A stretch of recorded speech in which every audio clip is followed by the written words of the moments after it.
pecadores e completamente dependentes da Tua graça e misericórdia, Pai. Abra nossa mente para a Sua palavra, Pai. Que seja o Teu Espírito nos conduzindo aqui no Teu Evangelho, Deus. Muito obrigado por ter piedade da nossa vida e nos ter trago aqui hoje. Amém, Pai. Amém, igreja? Acho que acredito que foi ontem, né? Ou foi ontem, eu não lembro, mas eu comecei a observar um pouco a Lua. Você já ouviu a Lua? Às vezes a Lua ela tá diferente, né? Às vezes ela tá aquela lua cheia, às vezes ela tá aquela lua, como posso dizer, aquela lua meia-lua, né? A lua, em diferentes momentos, ela tem as suas fases, amém? E quando vamos para a biologia, para o reino animal, você já viram aqueles calangos, aqueles largatos que mudam a sua cor, dependendo da situação, dependendo é um camaleão, isso, o camaleão, dependendo da situação, ele muda, né, a sua cor, dependendo da situação que ele se encontra, ele muda ali a sua forma. E quando a gente vem para a igreja, a gente encontra a falta de fé, que assim como esses dois exemplos que eu usei, ela também muda a sua fase dependendo da situação. A falta de fé tem aquele ditado que as pessoas falam que o diabo ele aparece diferente em determinadas situações ou lugares. O diabo ele muda dependendo da situação. E a falta de fé é do mesmo jeito, igreja. Mas o que eu estou dizendo é que a falta de fé ela é um filho muito próximo de Satanás. E ela está sempre enganando as pessoas e sempre mudando a sua forma. Um exemplo de falta de fé, um exemplo de incredulidade é o quê? Você ou então algum amigo seu já falou assim: eu sou tão pecador, Deus, que não tem jeito para mim, eu já cometi tantas falhas, já cometi tantos erros, eu peco tanto. Já viram alguém, ou então você mesmo já falou isso. E aí você fala assim: eu não posso ser tão presunçoso assim, eu jamais teria a coragem de pensar que Deus poderia me perdoar por causa dos meus pecados, eu cometi coisas terríveis. E isso também, igreja, às vezes a gente até engrandece uma pessoa assim, a gente fala assim: olha, essa pessoa é muito humilde, né? Essa pessoa, olha, ela reconhece seus erros, isso aí é uma característica muito boa. Só que essa pessoa, ela não está sendo ali humilde, ela está sendo incrédula, porque ela está duvidando da capacidade de Deus em perdoá-la. Então, a incredulidade ela aparece de formas que muitas das vezes a gente não enxerga. Naquele dia, acredito que foi domingo passado, eu falei que uma grande característica de uma pessoa que está amadurecendo espiritualmente é a capacidade de reconhecer os seus próprios pontos cegos. E a incredulidade ela aparece naquele ponto cego, que nós temos que fazer um esforço consciente para enxergá-la. Então, um outro exemplo também de incredulidade que aparece muitas das vezes, principalmente na igreja, e principalmente para as pessoas que se converteram recente, ou até mesmo para você que conhece o Evangelho, quando você tem o pessoal até fala que quando você sai da religião, sai daquela bolha e vai para o verdadeiro Evangelho, você é quase você está se convertendo de novo. Então, uma dúvida que pode surgir é: será se Deus vai continuar me amando? Será se eu sou mesmo um salvo? Será se, poxa, eu estou aqui hoje, eu estou aprendendo a palavra, eu estou aqui buscando, mas será se eu sou mesmo um salvo? Será se Deus vai continuar me amando no futuro? Ele está me amando hoje, mas será se no futuro Deus vai deixar de me amar? Então, isso também é uma forma de incredulidade. Por quê? Porque pensamos que Deus vai quebrar a sua promessa. Amém? Então, um outro exemplo também de incredulidade disfarçada é: será se Deus vai me ajudar no futuro? Porque às vezes passamos por um problema, passamos por uma dificuldade que às vezes é muito grande. A gente pensa assim: não, essa dificuldade agora, nem Deus pode me ajudar. Essa dificuldade, para Deus resolver minha situação, é só Ele descendo do céu e vindo aqui resolver para mim. Então, a gente pensa que por a gente não conseguir resolver os nossos problemas, por a gente tentar resolver nossos problemas e nos frustrar, a gente pensa que Deus também vai se frustrar. Então, a gente está sendo incrédulo também. Vocês conseguem entender como que a incredulidade está presente na igreja de forma disfarçada? Mas a pior falta de fé é aquela que te afasta de Cristo, é aquela que te afasta do Evangelho. É aquela que você fala assim: não, Deus não tem poder de me salvar, e você simplesmente sai do caminho. Essa dúvida, essa incredulidade, ela é como um muro que impede a pessoa de chegar até Cristo. Mas se eu fosse colocar ali uma tabela de piores pecados, ou um ranking ali, eu ia colocar como a incredulidade o pior pecado de todos. Por quê? O pior pecado de todos é o traidor que se volta contra Deus, blasfeme e até nega a sua existência. Ideias de infidelidade, que costuma aparecer, é o deísmo. Você provavelmente já deve ter pensado assim, você provavelmente já teve o deísmo na sua vida. O que é o deísmo? É a pessoa que fala assim, não, Deus ele existe, mas ele está lá no céu e nós aqui na terra. Ele não se mete mais, ele criou o mundo, ele viu que as pessoas erraram, então ele abandonou o mundo e está por isso. Isso é um deísmo. Ou até mesmo o próprio ateísmo, que a pessoa fala assim, não, Deus não existe. A pessoa chega a afirmar isso. Mas, esses são os piores erupções dessa falta de fé.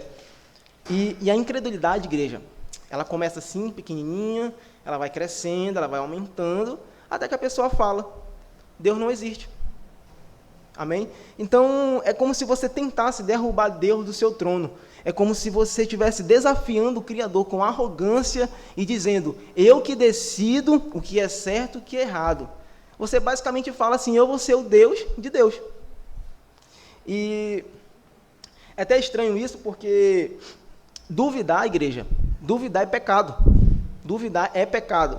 É até estranho falar assim, pensar que algumas pessoas pensam que duvidar de Deus não é errado. Porque elas dizem acreditar em outras partes da fé, mas não consideram que a incredulidade um pecado. Mas o John Piper ele fala o seguinte, a verdade é sólida como uma torre. Ela não precisa de mentiras ou truques para se sustentar. A palavra de Deus permanece firme contra qualquer ideia humana. Nunca diga que a incredulidade não é pecado, porque a própria Bíblia diz. Aí eu convido os irmãos a abrir em João 3,19. Não, João mesmo, é Evangelho. Isso, não é epístola não, é Evangelho mesmo.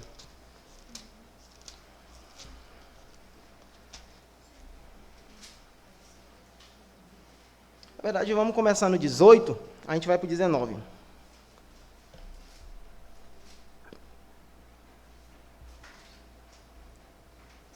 João, Evangelho 3,18 e o 19.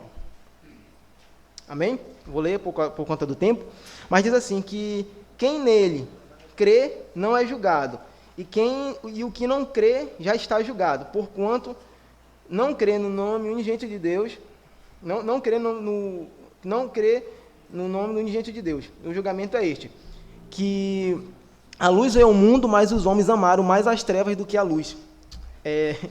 Vocês conseguiram entender que o terrível pecado da incredulidade, ele está dizendo bem claro para a nossa vida que o quê? Que quem não crê já está condenado. Em algumas versões já fala essa palavra, condenado. Quem não crê já está condenado. Se você tem incredulidade, você já está condenado. Então, ele fala assim também que, porque os homens amaram mais as trevas do que a luz. A gente vai, depois deixar essa Bíblia aberta em João mesmo, e está mostrando para a nossa vida que o quê? Incredulidade, ela é sim um pecado. Não crer é sim um pecado. John Piper ele também fala que, como pode eu, como uma partícula de poeira, negar o que Deus diz? Como pode eu, no auge do orgulho humano, achar que posso desafiar Deus com a minha incredulidade? E a incredulidade, igreja, ela é a raiz do pecado. A incredulidade é a raiz do pecado. Se fosse possível você juntar todos os pecados em um só, pense aí nos piores pecados que existem: assassinato, blasfêmia, luxúria, adultério, qualquer outra coisa horrível que você possa imaginar. A incredulidade ela vai estar no topo. Ela é como se fosse o rei de todos os pecados. E é a maior criação de Satanás. É a sua obra-prima. A incredulidade é a obra-prima de Satanás. Você pode voltar um pouco no tempo, e lá na história da humanidade, você vai lá no Jardim do Éden, como é que o diabo tentou Eva? Não foi falando um monte de coisa, não, ele chegou com Eva com uma faísca de dúvida, perguntando assim, você tem certeza que Deus disse isso? Será se você vai passar mesmo por isso? Será se você vai morrer mesmo? Ele vem com a dúvida para Eva. E será se ele falou sério quando ele disse que você não podia comer aquele fruto? Gênesis 3, versículo 1, para quem quiser depois abrir. E a dúvida plantada pelo diabo, igreja, foi o começo de tudo. Quando Eva começou a questionar, ela abriu porta para a desobediência, tocou no fruto, e assim o pecado entrou no mundo. Com a faísca de dúvida, de incredulidade. Vocês conseguem entender como que a incredulidade ela é um pecado terrível? Daquele momento, a incredulidade tem sido a origem de muitos outros pecados e tragédias.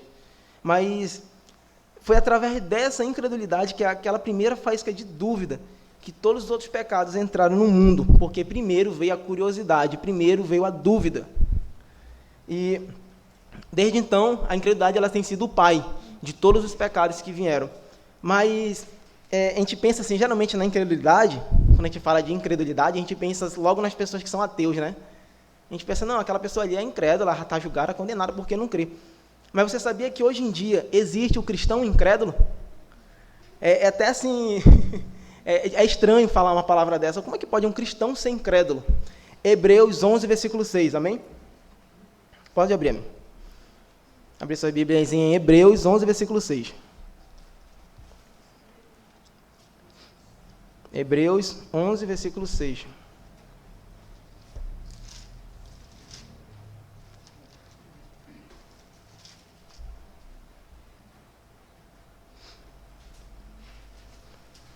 É um versículo bem conhecido, que diz assim: sem fé é impossível agradar a Deus, pois quem dele se aproxima precisa crer que ele existe e recompensa aqueles que o buscam.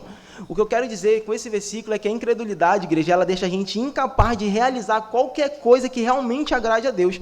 A incredulidade, se você quiser anotar, a incredulidade ela deixa a gente incapaz de realizar qualquer coisa que realmente agrade a Deus. Mas eu quero deixar claro aqui, igreja, que eu não estou dizendo que virtudes como honestidade ou sobriedade não são boas. Eu não estou falando para você que você tem que ser agora um péssimo pai, um péssimo filho, que você tem que ser uma pessoa que está querendo se dar bem em tudo, que você tem que ser uma pessoa egoísta, não. Eu não estou falando isso. Aliás, eu encorajo você a praticar tudo que é puro e amável e de boa reputação. Eu encorajo você a fazer as coisas que são boas. Para falar assim, né, o português, para a gente entender. Você tem que ser sim um bom marido, você tem que ser sim um bom pai. Eu não estou falando que isso é errado. Você tem sim que buscar um trabalho que lhe pague mais. Você tem sim que buscar. Eu não estou falando que essas virtudes são erradas. Mas o que eu estou falando é que, sem fé, se você não crê, essas virtudes elas não têm valor diante de Deus. Essas virtudes elas podem ter valor aqui na terra, mas diante de Deus elas não têm valor, essas virtudes. Então, o que eu quero dizer é que você pode trabalhar, você pode ter vários diplomas, você pode ser o maior pai do mundo, a melhor mãe, você pode ser aquela pessoa prestativa, aquela pessoa que cuida, que faz um monte de coisa. Mas se você não crê em Deus, essas virtudes não têm valor algum. Então, e não pense também que só porque você pensa que você vem no culto uma vez ou outra, e que você vem aqui, não, eu sou uma pessoa que crê em Deus. Não, você não está crendo. Amém? Então, todas as boas obras feitas sem confiar em Deus, sem fé, são pecados disfarçados. E eu citei aqui alguns exemplos de incredulidade que existe hoje em dia. Uns exemplos de incredulidade: ansiedade, orgulho, impaciência, cobiça, amargura, abatimento ou depressão. Eu citei esse exemplo de incredulidade que muitas das vezes estão presentes em nossa vida e nós não sabemos. Mas, voltando agora para aquele outro assunto, ansiedade como incredulidade. Naquele dia eu falei um pouco, só que não deu muito tempo para enfatizar. Mas, ansiedade, o que é ansiedade? É um sentimento que sufoca, é um sentimento que altera a nossa percepção da realidade. Mas se eu te dissesse, igreja, que ela não é apenas uma emoção passageira, a ansiedade não é apenas uma emoção passageira, que ela pode ser a raiz de muitos outros problemas na sua vida. Pense comigo, ansiedade por causa do dinheiro pode transformar você em uma pessoa avarenta, uma pessoa que cobiça, uma pessoa amesquinhez, pode levar a ansiedade por causa do dinheiro, pode levar você até a roubar.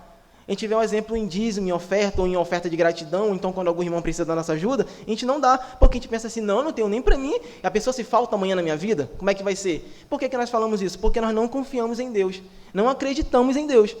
Então é por isso que a gente age desse jeito, egoísta, porque nós temos essa preocupação com o nosso dinheiro e nosso financeiro. Ansiedade pelo sucesso. A ansiedade pelo sucesso, ela pode te transformar em uma pessoa impaciente e agressiva. Você já viu aquelas pessoas, não, eu estou focado aqui, sai de perto de mim, não quero nem falar contigo agora, porque eu estou focado aqui no meu sucesso, tu atrai muito, você é muito pessimista aqui, você não está me ajudando em nada. Então, a ansiedade com sucesso faz você se transformar em uma pessoa impaciente e agressiva.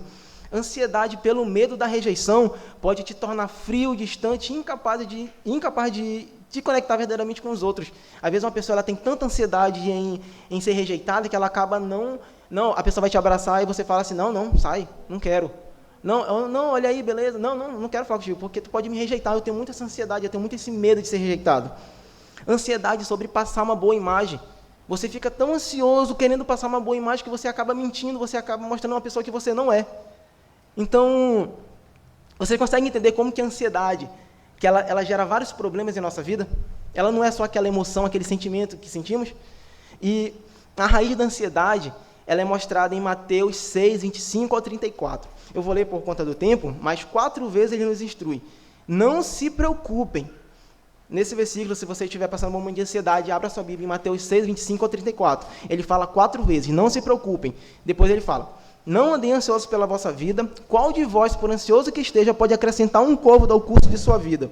Não vos inquieteis dizendo, o que comeremos? Não vos inquieteis com o dia de amanhã. A mensagem é clara. Mas o que realmente, igreja, causa essa ansiedade? A resposta está no versículo 30.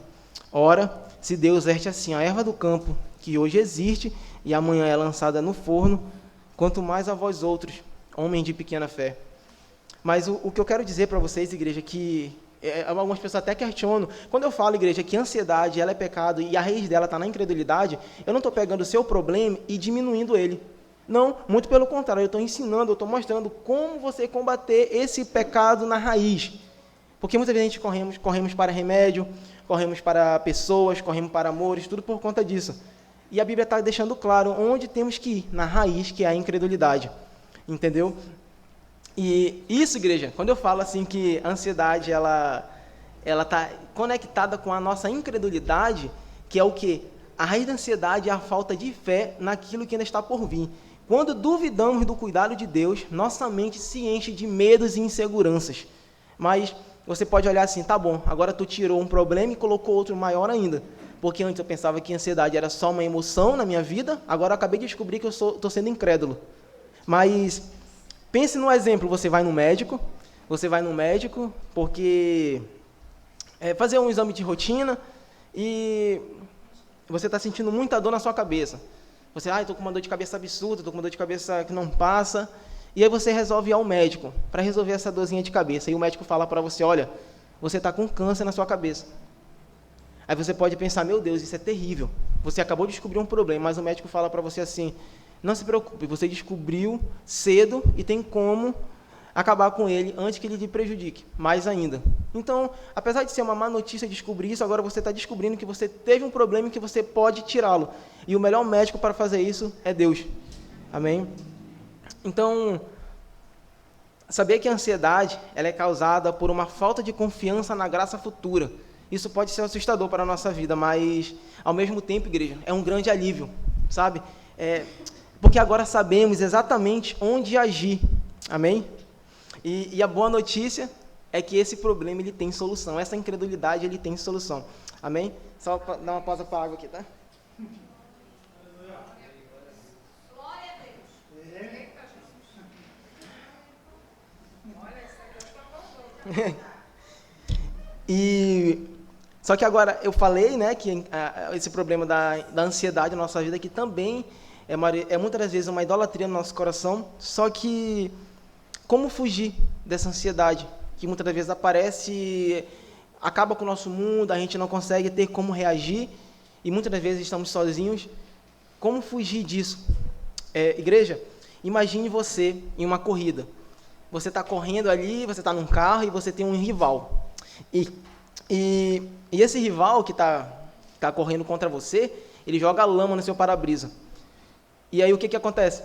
Você perde a visibilidade, você, por um instante, você perde toda a visão. Mas isso não significa que você vá parar a corrida ou que você escolheu o caminho errado. Na verdade, o inimigo, igreja, ele quer fazer exatamente isso, desestabilizar a nossa trajetória. E agora o que você faz diante de um obstáculo desse? Seu inimigo jogou lama no seu para-brisa, você não consegue enxergar, o que você faz? Você para e desiste? Não, você para, você limpa o seu para-brisa e você o quê? Continua. Então, da mesma forma, igreja, a ansiedade, quando ela surge, obscurece a nossa visão da glória de Deus, isso não significa que a nossa fé tenha falhado ou que estamos fora do caminho. Na verdade, é um sinal claro que a nossa fé sim está sendo atacada, mas o que determinará a sua vitória contra esse pecado vai ser a capacidade de você reagir. E como é que você reage?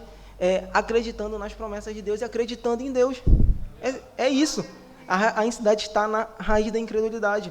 Mas é tão interessante porque em Salmos 56, versículo 3, ele fala de uma batalha interior. Ele diz assim, não precisa abrir, mas vocês podem anotar. Ele diz assim, em me vindo o temor, hei de confiar em ti. Isso nos lembra, igreja, que a luta contra o medo, ele é inevitável. E o temor, igreja, ele vai vir. O temor, ele virá. Mas o que fazemos com ele é que realmente importa. Amém? Então, a Bíblia ela não vai te prometer um caminho livre de ansiedade. A Bíblia não vai te prometer que você não vai ter problema, não. Ao contrário, ela nos ensina como lutar quando ela aparece. E 1 Pedro 5,7, agora voltando para aquele assunto daquele domingo, ele fala assim, lançando sobre ele toda a vossa ansiedade, que ele tem cuidado de vós. Isso aqui não é uma promessa de injeção de ansiedade, de problema, não, mas sim é um convite para entregar nossas preocupações nas mãos de Deus. Quando a lama atinge o nosso para-brisa, quando começamos a perder a visão, a chave não é desistir, mas sim limpar a visão. Amém? Então, a batalha contra a ansiedade é, na verdade, um combate contra a incredulidade. Quando a mente ela é invadida pelo medo, a nossa fé ela se enfraquece. Mas a boa notícia é que esse caminho, igreja, essa luta, ela não é sem esperança. E o caminho para vencer esse pecado é confiar na graça futura de Deus, na graça que ainda há de vir. E em Jeremias 29:11, ele fala assim, eu sei que os planos que tem para vós, diz o Senhor, planos de paz, não de mal, mas para vos dar um futuro e esperança. Amém? Quando lemos, igreja, a promessa de Deus e oramos por sua ajuda, a nossa fé ela é fortalecida. E a ansiedade ela começa a dissipar nas nossas vidas e voltamos a enxergar o caminho claro que Ele preparou para nós. E aí você pode falar assim, não, Sam, mas a ansiedade que eu sinto é porque eu me sinto muito fraco, não tem nada a ver com Deus, não tem nada a ver com isso, não. É porque eu me sinto muito fraco, não quer dizer que eu estou sendo incrédulo, é que eu me sinto fraco. Você também está sendo incrédulo. Porque se você lesse a Bíblia e lisse lá em 2 Coríntios 12, versículo 9, você ia ver que o quê? A minha graça te basta porque o meu poder se aperfeiçoa na sua fraqueza. Então você não tem que estar preocupado por se sentir fraco. Você também, muitas das vezes também ficamos ansiosos por tomar uma decisão. Meu Deus, que decisão eu tomo para a minha vida? Eu estou aqui, naquele domingo também do Ano Novo, acredito que foi, eu falei assim, você fica de frente com uma situação. Eu pego esse caminho ou esse outro. Aí fica uma neblina na sua frente, você não consegue enxergar nada. Amém? Você fica ali, meu Deus, o que eu faço agora? E você fica ansioso, você não dorme, você se maltrata. Por quê? Porque você também não acredita na promessa que está escrita em Salmos 32, versículo 8, que diz assim, instruir-te-ei e te ensinarei o caminho que deve seguir, e sobre as minhas vistas te darei o conselho. Então está tudo aqui na palavra, está tudo aqui o que precisamos saber. Por isso que sofremos, sabe por quê? Sofremos porque não lemos a Bíblia de Deus, porque não acreditamos que a palavra de Deus é o suficiente para a nossa vida. Então, também pode surgir ansiedade de como, assim, eu fico muito ansioso porque eu não sei como é que eu vou tratar os meus filhos, se eu vou conseguir sempre tratar eles bem, sempre botar eles numa escola boa, sempre vesti-los, porque a Bíblia fala assim em Mateus 7:11, se vós, sendo maus, saber dar boas coisas ao vosso filho, quanto mais o vosso Pai que está no céu dará as coisas boas que lhe pedir. Então Ele cuida. Mas por que nós sofremos? Porque somos incrédulos, somos ansiosos. E quando eu falo isso, igreja, eu não estou diminuindo esse pecado, não estou falando, não estou diminuindo, eu estou falando só a raiz dele. Amém? Então, um outro exemplo também de ansiedade, também às vezes você pensa, voltando para aquele ponto que eu falei no início, você pensa assim, será se Deus vai me sustentar até o fim da minha jornada? Será se Deus, poxa, eu estou tão empolgado agora, mas será se eu vou continuar com isso até o fim? Será se eu não vou me desviar dos caminhos de Deus? Você pensa assim porque você também não acredita na promessa de Deus, que fala assim, ele pode salvar totalmente os que por ele se chega a Deus, vivendo para sempre, intercede por eles, ou seja, Ele vai te sustentar. Ele vai te sustentar no caminho. Amém? Então, tudo isso, igreja, na nossa vida, ela é incredulidade porque não acreditamos na promessa de Deus. Não acreditamos na graça que ainda há de vir, na fé que ainda há de vir. Então, a gente age assim, nessa graça futura. A gente age assim porque não acreditamos nela. Um outro exemplo também de incredulidade é o orgulho. Amém? Aplauda o Senhor só para me tomar uma água.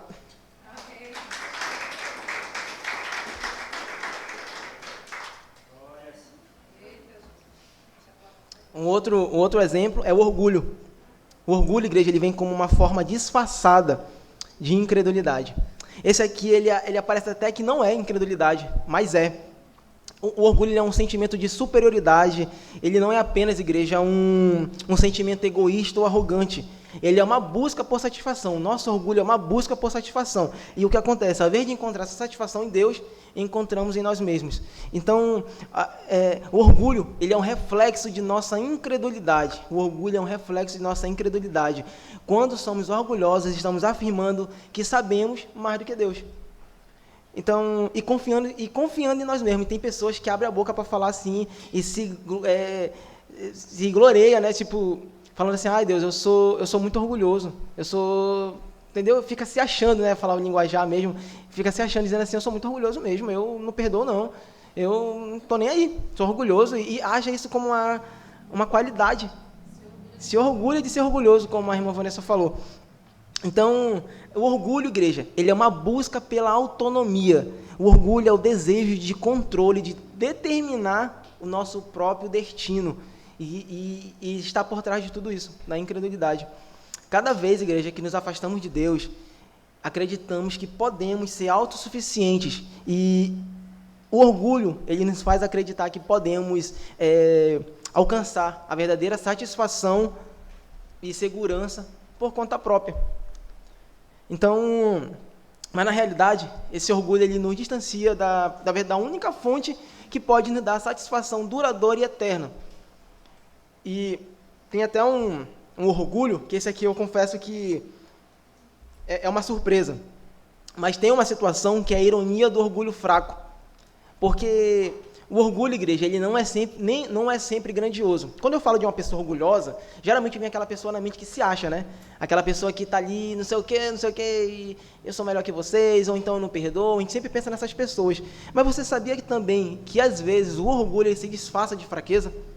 O orgulho, muitas das vezes, se disfarça de fraqueza, o que torna ainda mais difícil de identificar. Mas o que eu quero dizer com o orgulho que se disfarça de fraqueza? O orgulho fraco, esse orgulho, ele se apresenta como o quê? Autopiedade. Ao invés da pessoa se firmar, ela se vitimiza. Então, é aí que surge a verdadeira ironia desse orgulho fraco. É que a autopiedade, ela não parece ser um orgulho. A autopiedade, ela não parece ser um orgulho, mas na realidade ela é uma busca por reconhecimento e valor. Mas o que eu quero afirmar é que às vezes uma pessoa ela fica se diminuindo tanto, que às vezes você pensa, coitada, essa pessoa nunca que vai ser orgulhosa. Não, essa pessoa está morrendo de orgulho e soberba. E ela está usando isso como autopiedade, porque a autopiedade é o orgulho não aplaudido. Então, o John Piper, não sei se foi o John Piper ou se foi o Charles Spurgeon, mas ele dá um exemplo interessante, que ele fala que é uma pessoa que, eu não lembro se era um músico, mas ele fala assim que um músico, dá o exemplo como músico, né? Ele fala assim, um músico falava para todo mundo que ele era ruim. Aí um irmão foi lá e falou que era ruim. Aí ele saiu da igreja. Essa pessoa se achava ruim? Não, não se achava. Por isso que você faz assim, eu sou tão feio. Aí o pessoal fala assim, você é feio mesmo. Aí você fica chateado. Você fica chateado, ah não. Aí, por quê? Porque você tem a ironia do orgulho fraco. A autopiedade em forma de orgulho. Entendeu? Então, a autopiedade é quando... A autopiedade, ela parece ser estranha porque normalmente nós associamos ela à vulnerabilidade. Mas, na verdade, ela é uma forma de orgulho não aplaudido.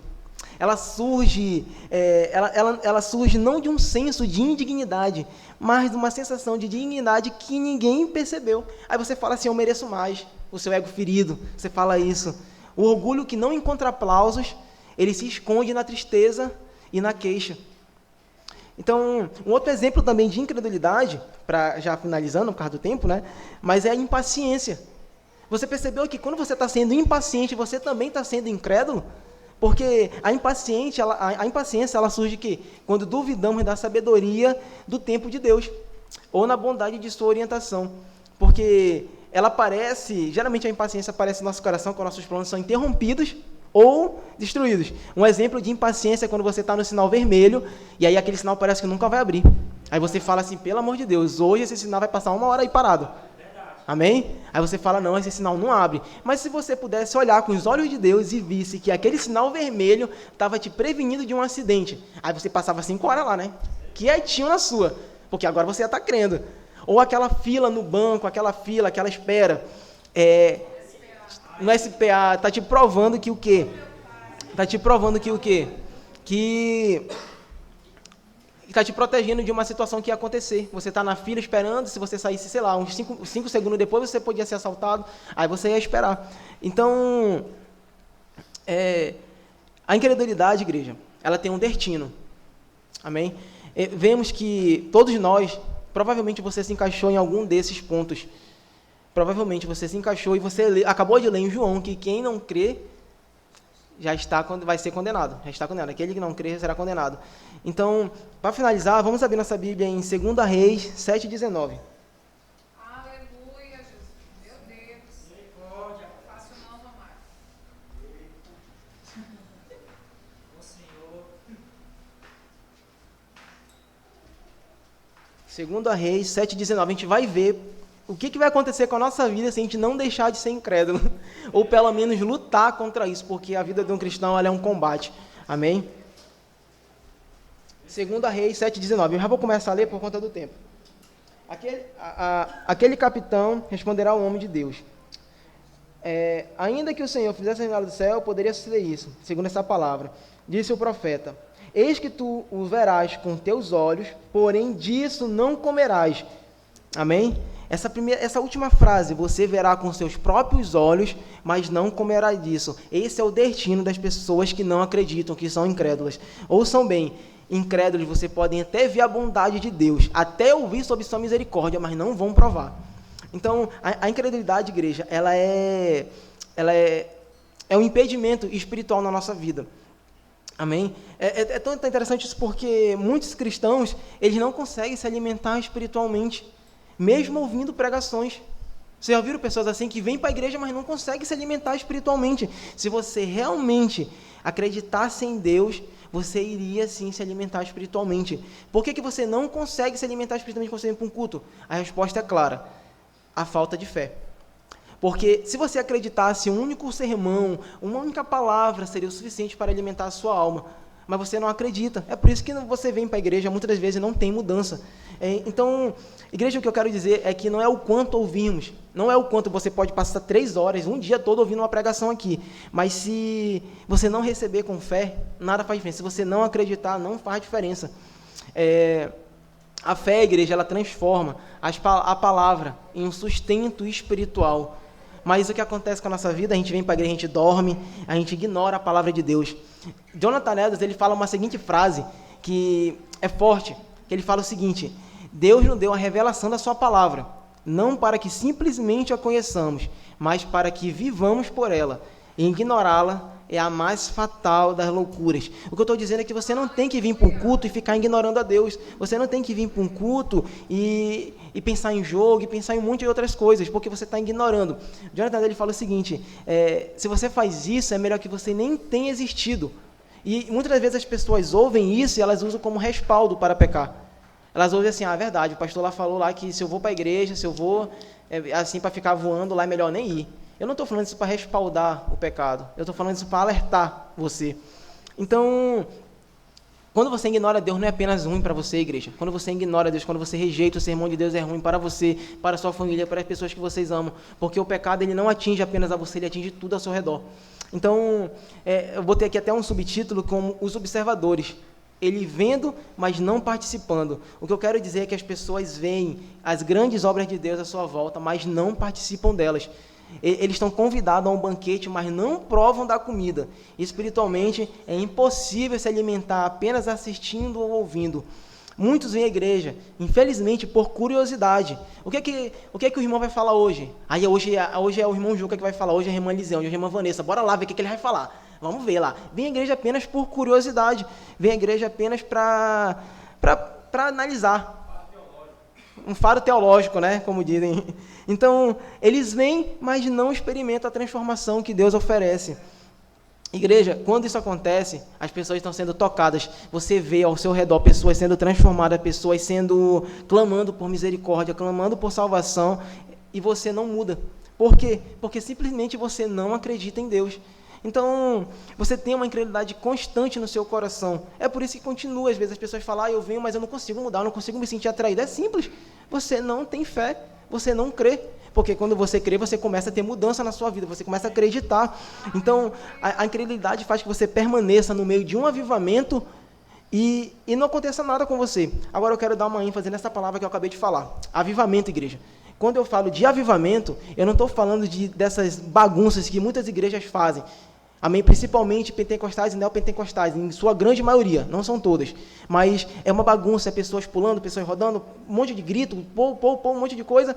Eu não estou falando de avivamento, que é isso. Não, avivamento é quando pessoas estão sendo transformadas, são pessoas que estão buscando a palavra de Deus, pessoas que estão clamando por misericórdia. Porque muitas das vezes a gente acha que Deus só está presente nesses lugares. A gente acha que Deus só está presente nesses avivamentos. Mas não, avivamento é pessoas clamando pela palavra de Deus. Avivamento é isso. Eu não estou falando também que é errado agora eu pular, eu cantar, eu bater palma. Não, não é errado. Amém? Só que você buscar apenas isso e se basear apenas por experiência, você está completamente incrédulo. Muitas vezes as pessoas procuram experiência, mas não procuram a Bíblia. Aí fico procurando o profeta, fico procurando sonho, visão, um monte de outras coisas. Mas pergunta se a pessoa lê a Bíblia. Não lê. Por quê? Por isso que o povo ele vai parecendo por falta de conhecimento. Então, às vezes a gente vem num culto onde tem um irmão tocando violão e uma irmã cantando e um pastor dando exposição da palavra. Exposição da palavra, e vai versículo por versículo explicando. A gente pensa assim, hoje o culto não foi legal. Hoje o culto, Deus não falou comigo. Hoje o culto estava muito frio. Hoje o culto não foi avivado, o culto não tinha Deus no culto. Sabe por que você pensa assim? Porque você quer experiência e não transformação. Então, é por isso que as pessoas falam que chama as igrejas de, tá um picolé essa igreja. Meu Deus. Aí você vai num culto onde está toda a banda completa, onde está todo mundo cantando, aí você fala, não, aqui, olha o profeta lá, falou comigo, igreja. Vocês têm noção que quando você busca profetada, quando você busca pessoas para falar, eu estou falando de profetada, eu não estou falando de direção espiritual. Quando você procura a pastora para, não, pastor, eu quero um direcionamento, isso não é profetada. Mas quando você busca profetada e essas coisas, você está botando a suficiência da Bíblia em jogo. Você está dizendo que a Bíblia não é suficiente. Igreja, a Bíblia é completa. Martinho Lutero, há 500 anos atrás, quase foi morto, porque ele simplesmente falou o seguinte, somente a Escritura. Somente a Escritura. E, finalizando, o futuro da incredulidade. O mais assustador de tudo está por vir. Não é o julgamento que enfrentamos agora que devemos temer, mas sim o que está vindo no futuro. Tem um pregador que o John Piper ele fala muito no seu livro, que ele é eu não sei pronunciar, mas é o Whitefield, que ele diz. George Whitefield, esse cara. Ele fala que esse pastor ele só vinha falando, aí ele está vindo, aí ele está vindo, aí ele está vindo. O que o John Piper ele dá uma ênfase para a nossa vida é que haverá um dia, igreja, de condenação final. Um dia em que o tempo vai ser encerrado. E a eternidade vai começar. E muitos verão, igreja, com os próprios olhos o que Deus faz, mas não vai participar. Não vai participar.